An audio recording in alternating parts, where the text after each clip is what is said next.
మరి ఇందాక చాలా వరకు మాకు ఇంటిమేషన్ రాలేదు, మాకు లెక్కల ద్వారా సూచించలేదని చెప్పి చాలా ఫిర్యాదులు వచ్చినప్పటికీ సమాజం పట్ల మీకు ఉన్నటువంటి ఒక బాధ్యతతో సామాజిక స్పృహతో ఈ కార్యక్రమంలో పాల్గొంచుకోవాలని విచ్చేసిన మీ అందరికీ కూడా మరొకసారి జైలు తెలియజేస్తున్నాను. ఇది ఇంకా కొంచెం ముందుగా మనకి ఇంటిమేషన్ వచ్చినట్లయితే ఇంకా చాలా మంది మీ హాల్ కూడా సరిపోదు, అంతమంది వచ్చేవారు. ఇది నిన్న సాయంత్రం వచ్చింది, ఇప్పుడు మా 3 గంటలకు మీటింగ్ అని చెప్పారు. అది కూడా కొందరికే లేఖల ద్వారా మీరు ఇంటిమేషన్ చేయడం జరిగింది. ప్రతి సంవత్సరం బయట మనం ఒక టేబుల్ వేసేసి అందరికి వచ్చిన వారి సంతకాలు వారి ఫోన్ నంబర్లు అందరూ తీసుకుంటాం. వాళ్ళందరికీ మీరు ఇంటిమేషన్ చేస్తే చాలా బాగుంటుందని నా యొక్క విజ్ఞప్తి, మనవి. ఇకపోతే మీరు 1 నిమిషం మాట్లాడమంటున్నారు, అర నిమిషం మాట్లాడమంటున్నారు, అది ఎంతవరకు కరెక్ట్ అని నేను అడుగుతున్నాను. మీరు సంవత్సరంలో నేను ఒక 10 సంవత్సరాల నుంచి అక్కడ బాబు జగ్జీవన్ రామ్ వేదిక కానీ అంబేద్కర్ భవన్ కానీ ఇక్కడ జరుగుతున్నటువంటి ప్రతిసారి నేను చెప్తున్నాను, మీరు ప్రజా సంఘాల ప్రతినిధులతో సంవత్సరానికి ఒక 3 మీటింగ్ ఏర్పాటు చేయండి. 4 నెలలకు ఒకసారి ఏర్పాటు చేస్తే మా కష్ట సుఖాలు మీతో పంచుకునే అవకాశం ఉంటుంది. ఇది ఒక ఇంటరాక్షన్ ప్రోగ్రామ్, సూచనలు సలహాలు ఇవ్వమని చెప్తారు. దాంట్లో మేము మా సాధక బాధకాలు కూడా మీకు చెప్పాల్సి వస్తుంది. మీరు దయచేసి వినాలని చెప్పి మేము ఒక ప్రార్థన. ఎందుకంటే మీరు ముందే ఒక సంవత్సరానికి 2-3 కార్యక్రమాలు ఇలాంటి ఏర్పాటు చేస్తే నేను స్పెషల్ గా వాళ్ళని చెప్పాల్సిన అవసరం ఉండదు. ఈనాడు దళిత సమాజం అనేది అనేక సమస్యలతో బాధపడుతుంది. గత 5 సంవత్సరాల నుంచి లోన్లు లేవు, యువతకు స్కాలర్షిప్ లేవు, దేశాలకు స్కూల్ విద్యార్థులకు మరి ఎలాంటి ఫీజులు ఇంతవరకు చెల్లిస్తలేరు. మీరు ఒకటడగాలి. ఈ యొక్క వేరే దొరికినందుకు మేము మిమ్మల్ని అడుగుతున్నాం. మీరు ప్రభుత్వానికి మీరు ఒక మధ్యవర్తిగా ఒక వారధిగా ఉన్నారు కాబట్టి మీరు మా అన్ని నోట్ చేసుకొని మీరు ముఖ్యమంత్రి గారికి, సాంఘిక సంక్షేమ శాఖ మంత్రి గారికి మీరు తీసుకెళ్లాల్సిన బాధ్యత మీరు ఉందని మేము మనం చేస్తున్నాం. ఇకపోతే ప్రభుత్వం గత ఫిబ్రవరి 26 నాడు అంబేద్కర్ భవన్ కు మరి రాష్ట్ర సాంఘిక సంక్షేమ శాఖ మంత్రి గారు మరి ఇచ్చేసి అధికారులందరూ కూడా ఇచ్చేసి అంబేద్కర్ భవన్ ను పునర్నిర్మిస్తామని హామీ ఇచ్చినందుకు మేము అధికారులకు ప్రభుత్వానికి ధన్యవాదాలు తెలియజేస్తున్నాం. ఎందుకంటే ఎన్నో సంవత్సరాల నుంచి అది పాడుపడ్డట్టు అయింది. 2020 సంవత్సరంలో స్టడీ సర్కిల్ అక్కడ తీసేసి ఇక్కడ బసవతారకం క్యాన్సర్ హాస్పిటల్ పక్కన పెట్టారు. దాన్ని పూర్తిగా పట్టించుకోవడం లేదు కాబట్టి అది ఆ మాదిరిగా తయారైంది. ఇక అంబేద్కర్ ఓవర్సీస్ విద్యార్థి పథకానికి సుమారు 550 మంది విద్యార్థులకు అబ్రాడ్ లో చదువుకోవడానికి అవకాశం ఇస్తున్నారు. అది జీవోట్ చేయడం జరిగింది.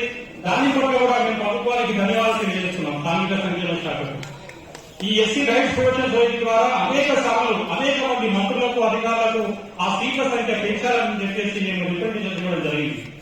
ఇందాక గౌరవ సభ్యులందరూ కూడా ఏం చెప్పారంటే చాలా మంది అభ్యర్థులు సెలెక్ట్ అవుతున్నారు, కానీ ఫ్లైట్ ఖర్చులు కానీ అక్కడ యూనివర్సిటీలో విధించే ఫీజులు కానీ అధిక భాగంగా వెళ్ళలేక మధ్యలోనే మానుకుంటున్నారు. కాబట్టి మీరు ఇచ్చే ఏదైతే లోన్ ఉందో, రుణం ఉందో అదొక 10 లక్షలు సెలెక్ట్ అయిన వారికి ముందుగా మీరు కనుక చేస్తే ఎంతో మంది తమ ఇల్లు తాము ఉండే అవకాశం ఉంటుంది.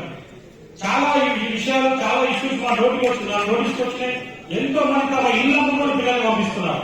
తమ ఆస్తులు అమ్ముకొని తమ బంగారాన్ని అమ్ముకొని లేదా అప్పుల పాలై పంపించాల్సి వస్తుంది. మరి నిజంగా ఈ పిల్లలకు అంబేద్కర్ ఓసీ స్కీమ్ లో చదివే పిల్లలకు మీరు సహాయం చేయాలంటే మరి మీరు ముందుగానే వారికి ఈ యొక్క రుణాలను మంజూరు చేస్తే చాలా బాగుంటుందని నేను ప్రభుత్వానికి ఈ సందర్భంగా విజ్ఞప్తి చేస్తున్నాను. మరి గత ప్రభుత్వం ఎంతో ప్రతిష్టాత్మకంగా అంబేద్కర్ గారి 125 అడుగుల విగ్రహాన్ని మరి అక్కడ మన ట్యాంక్ బండ్ వద్ద ఏర్పాటు చేయడం జరిగింది, ఎన్టీఆర్ గార్డెన్ పక్కన. మరి అది అక్కడ సరైన వసతులు లేక దాన్ని ప్రజల్లోకి అందుబాటులోకి తీసుకురావడం వల్ల భారతదేశంలోనే కాకుండా ప్రపంచ దేశాల నుండి పర్యాటకులు అక్కడ విచ్చేస్తున్నారు. కానీ అది అందుబాటులోకి లేదు కాబట్టి వాళ్ళు ఒక నిరాశతో వెళ్ళిపోతున్నారు. కాబట్టి వీలైనంత త్వరగా అంబేద్కర్ విగ్రహ పరిసరాలను మంచిగా అభివృద్ధిపరిచి ప్రజల సంరక్షణార్థం ముందుకు తీసుకురావాలని నేను కోరుతున్నాను. ఇక ఇందాక మన వాళ్ళు చెప్పారు సోదరుడు, ఈ సాయంత్రం జగ్జీవనరాం జయంతి కానీ అంబేద్కర్ జయంతి కానీ ఇక్కడ మన హైదరాబాద్ లో నిర్వహించే సాంస్కృతిక కార్యక్రమాలకు ఏ ఒక్క ఎమ్మెల్యే గాని మంత్రి గాని ఎస్సీలో ఎంతో మంది ఎమ్మెల్యేలు ఎన్నికవుతున్నారు. మరి వాళ్ళు ఎవరు రావడం లేదు, చైర్మన్లు ఉన్నారు, వాళ్ళు రావడం లేదు. మరి మీకు అంబేద్కర్ అంటే గౌరవం లేదా, దళితులంటే గౌరవం లేదా, గిరిజనులంటే గౌరవం లేదా అని నేను ప్రశ్నిస్తున్నాను. అంటే మీ భయం ఏంటంటే అక్కడికి వస్తే మాలాంటి వాళ్ళు ప్రశ్నల మీద ప్రశ్నిస్తారు కాబట్టి మీరు రావడం లేదు, అక్కడికి నిలదీస్తారు కాబట్టి మీరు రావడం లేదు. మరి మేము నిలదీసుకొని మిమ్మల్ని ఎవరు నిలదీస్తారు? మీరు ఎమ్మెల్యేలుగా అయ్యి మంత్రులుగా అయ్యి మీ మొత్తం మీరు జరుపుకుంటున్నారు, ఆ మీరు అభివృద్ధి చేస్తున్నారు. మరి సామాన్యులు మిమ్మల్ని ఎన్నుకున్న వాళ్ళు దళిత సమాజం మీ అందరి మీద ఎక్కువ నమ్మకం పెట్టుకుంది, వాళ్ళ పట్ల మీకు బాధ్యత లేదని నేను ప్రశ్నిస్తున్నాను. మరి ఎవరే కానీ ఇప్పుడు ఎన్నికయ్యే చైర్మన్ కానీ వైస్ చైర్మన్ కానీ లేదా అధికారులు కానీ మరి వాళ్ళని ఖచ్చితంగా ఈ సాంస్కృతిక కార్యకలాపాలకు రవీంద్ర భారతికి తీసుకురావాలని చెప్పేసి ఈ సందర్భంలో నేను కోరుతున్నాను. ఇకపోతే చాలా సంవత్సరాల నుంచి గత 5-6 సంవత్సరాల నుంచి మన పారిశ్రామిక విభాగం ఏమిటో డిఎస్సీ ద్వారా ఎక్కువ మంది రుణాలు తీసుకుంటున్నారు. హైర్ పర్చేసింగ్ బస్సులు కానీ లేదా వేరే పారిశ్రామిక యూనిట్లు కానీ గత 6 సంవత్సరాల నుంచి వాళ్ళకు ₹1 కూడా సబ్సిడీ రాలేదండి. ఆ యూనిట్లని కాయిలా పడి మూసివేసే దశకు చేరుకున్నాయి. మరి ప్రభుత్వం ఈ విషయాన్ని మరి వెంటనే తీసుకెళ్లి ఎవరైతే ఈ డిఎస్సీ ద్వారా రుణాలు తీసుకున్నారో రుణాలు పొందారో వాళ్ళకు మీరు ఈ యొక్క సబ్సిడీలు విడుదల చేస్తే ఆ పరిశ్రమ నిలబడతాయి, వాళ్ళ కుటుంబాలు నిలబడతాయి. లేకపోతే పూర్తిగా వాళ్ళు కుంగిపోయే మాదిరిగా వాళ్ళ జీవితాలు తయారని చెప్పి నేను మధ్య ఈ సందర్భంగా తెలియజేస్తున్నాను. ఇక నేను ముగిస్తున్నాను.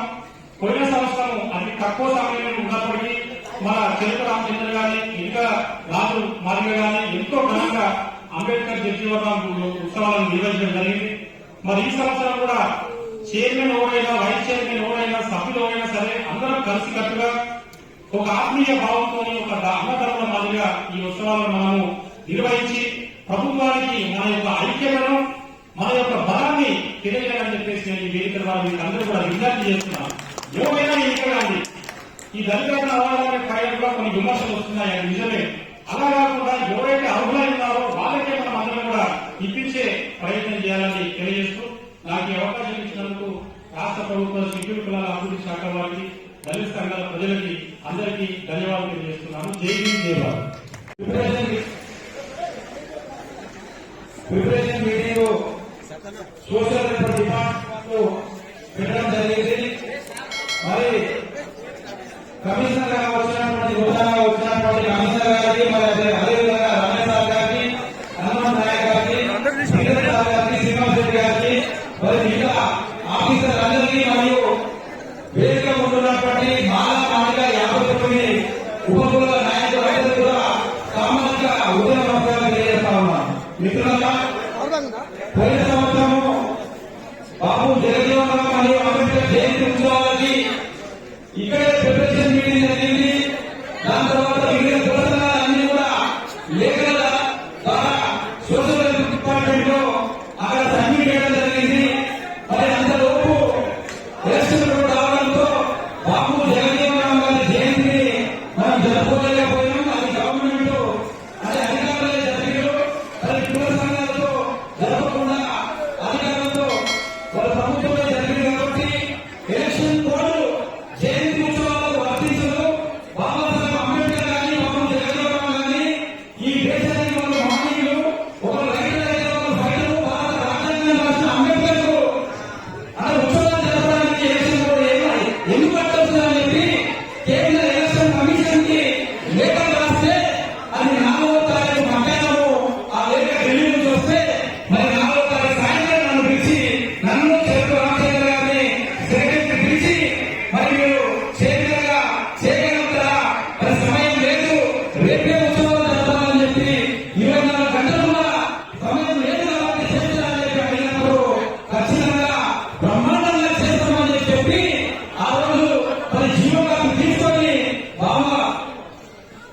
బాబు జగజ్జీవన్ జయంతి చేయకపోయినా బాబు మన అంబేద్కర్ గారి జయంతిని బ్రహ్మాండంగా నిర్వహించాము.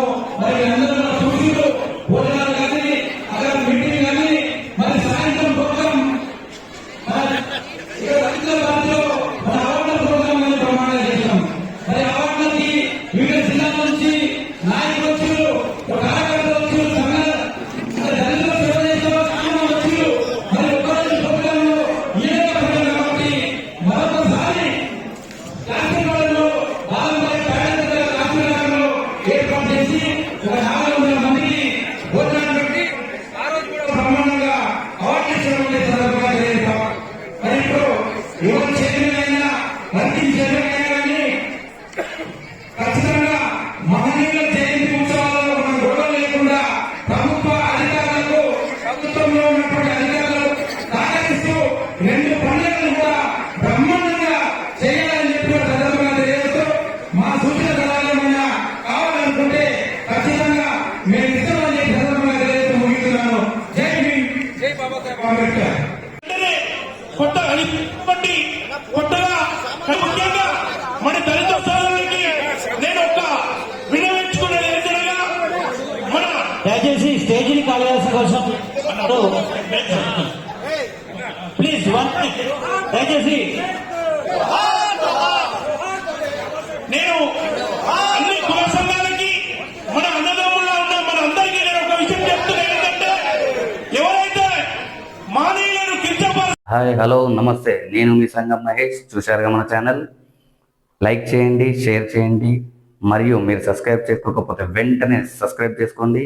మీరు ఏమైనా తెలియజేయాలంటూ కామెంట్లో తెలియజేయండి.